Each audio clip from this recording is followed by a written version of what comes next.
It's therapy day. I wore my Britney shirt. This is Adore Delano wore this at like a red carpet or something, and I was like, that. Oh my god, that. It was originally black and white, and I dyed it pink. Um, Brittany and I are definitely in the same therapy group.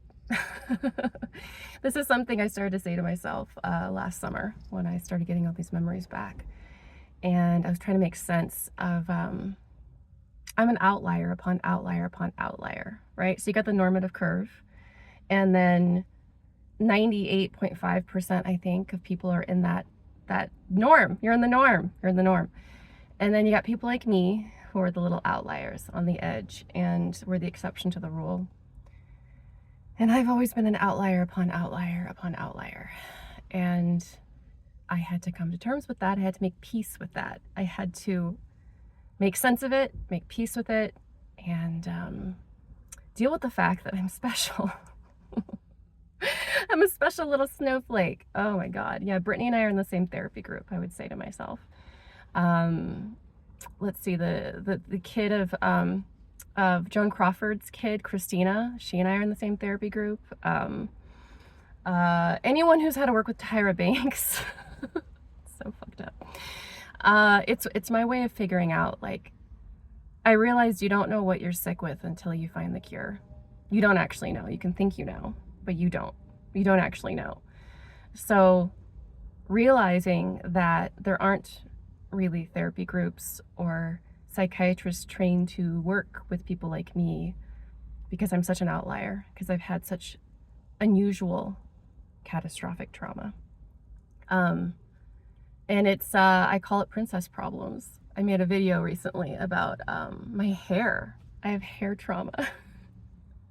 I have drag trauma. I have trauma with hair, with bows and pearls and lace. Oh God, the lace. So much lace. So much lace. My kid is all into like very girly fairy femme stuff, and I'm just like, wow. I would have been, my mom would have been so happy with the things that Sage is picking out to wear, and I hated that stuff. I absolutely hated it. She dressed me like a doll. People like Britney, people who, royals, Harry, Prince Harry and I are in the same therapy group. Big time. Anyone who's had to deal with notoriety and fame, wealth. I didn't have wealth, but the problems of the wealthy, a lot of times. Being envied, being told. So many times I have been told, people look straight in my eyes, and with full conviction will say to me, I know you have it all, or you think or they would tell me what I think. They tell me what I feel. They tell me so many things based on what they saw and the life that they thought I had, because of other markers of like my intelligence, my talent, my charisma, apparently, creativity, uniqueness, nerve, and talent. I have so much of that. And getting my memories back last year, I had to make peace with the fact that I am an outlier, that I have had people who have hurt me badly, abused me over the years because they thought I had everything. They thought that if they had the things I had, I wake up on Tuesday morning looking like this, being this talented, being this intelligent, being all these things. It's just normal to me. It's every day. I walk into any room thinking I'm neither better nor worse than anyone else. I'm just proven wrong really quickly, usually. That's why I love UC San Diego, Department of Communication, because I was in those rooms, and oh my God, there were so many times where I was the dumbest, most privileged, most naive person there, and that made me so happy. I loved it.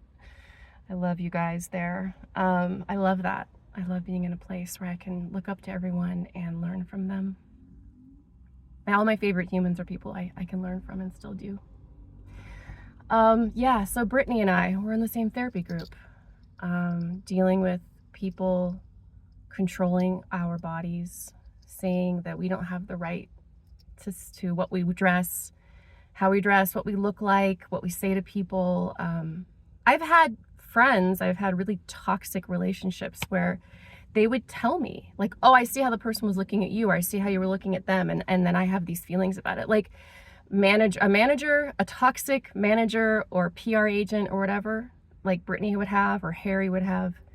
I've had that. I've had humans just in my life say, I am this to you, and they will cling on to me. And I've had to learn to make peace with the fact that I am special and I am a unique little snowflake.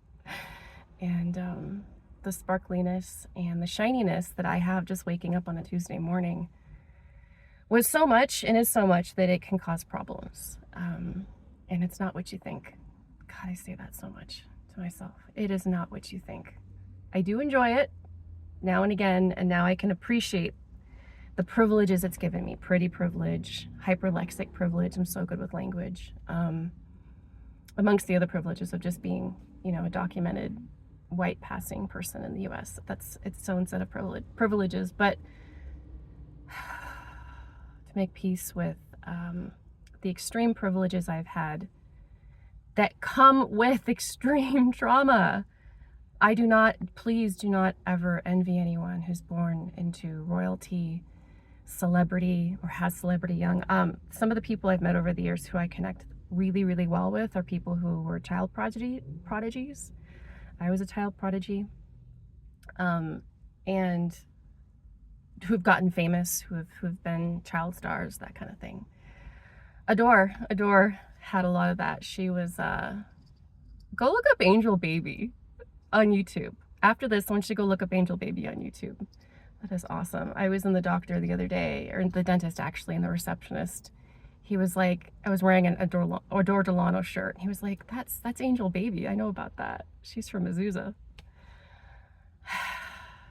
Yeah, people like that. People who are on red carpets a lot. People who get envied for just who they are. That's a hard thing. It's a hard thing for me because I don't feel that way. And neither do they. They all, they wake up and go, is this my life? What is this life? And they've had to, like me, realize there's no therapy group that works for that. There's very few therapists in the world trained or specialize in my issues. So what I find myself doing is saying, she's in the same therapy group as me. We are sisters. And then I look at her trauma, Britney's trauma, and I look at what happened with her, and I'm able to learn from that. I'm able to go, okay, you're not alone. Me too.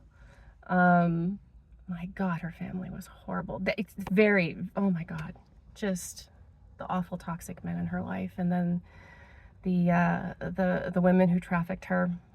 God, that's so bad. So many women in my life who would tell me to my face, if I had what you had, physically, emotionally, mentally, all that, if I had what you had, I would be happy. Everything would be okay. I have had multiple people, including my mom, get plastic surgery and tell me that it's because they wanted to look more like me, or describe what they wanted and it was me. That's not a good thing. That does not feel good. It feels really icky, especially when you're a child, when you're young, when you're in middle school, and being told by people, I'm getting breast implants so that I can look more like you. So fucked up. That is so fucked up. So yeah, my lesson to you today, I talk to my therapist about this a lot. I say, yeah, so-and-so and I were in the same therapy group. The cure, being free, having power over your own life, things just like having power over what you wear, how you do your makeup. I wanted to do fun stuff today. I wanted to just do a little thing, When you think of yourself as normal and you're trying to uphold normative standards of beauty, of gender, and all that, it's a prison. And just not being honest with yourself when you are an outlier in certain ways, because we're all trying to put ourselves in that little normative box, and you have to cut yourself off. You have to mutilate yourself. I call myself a mutilated mermaid because I'm someone whose heart wants to live in different worlds. Doesn't matter if it's on land or sea or air. If there's love there, I want to be there. And in order to do that, I had to piece back together myself. I had mutilated off my wings and my tail, and I had put myself into a little box. I'm not the outlier. I'm in this big section of the norm, but I'm not doing well at it. I'm failing at it.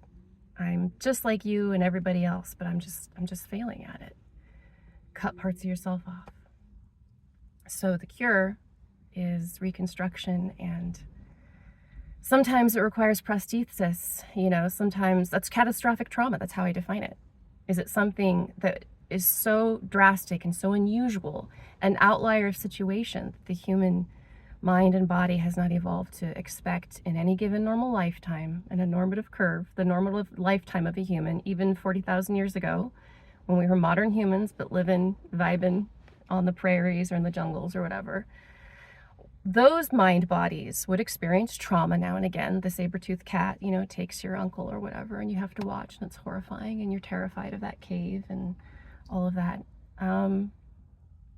And my phone just told me it's too hot, so I guess I have to end this. But catastrophic trauma is something you can't move through and you can't recover from without a prosthesis, without a fake leg, without something. And I have catastrophic trauma as an outlier upon outlier. So my therapy groups are imagined, and watching these films, watching their documentaries, talking to people in that way really, really helps. So that's my message. If you're in the same therapy group as me, tell me. I love that. I love getting all your feedback. By the way, I'm getting a lot of DMs and a lot of really, really wonderful comments and voice notes, and thank you so much. And I want more of that. So I love you all. I love you, Britney. Free Britney, free all of us.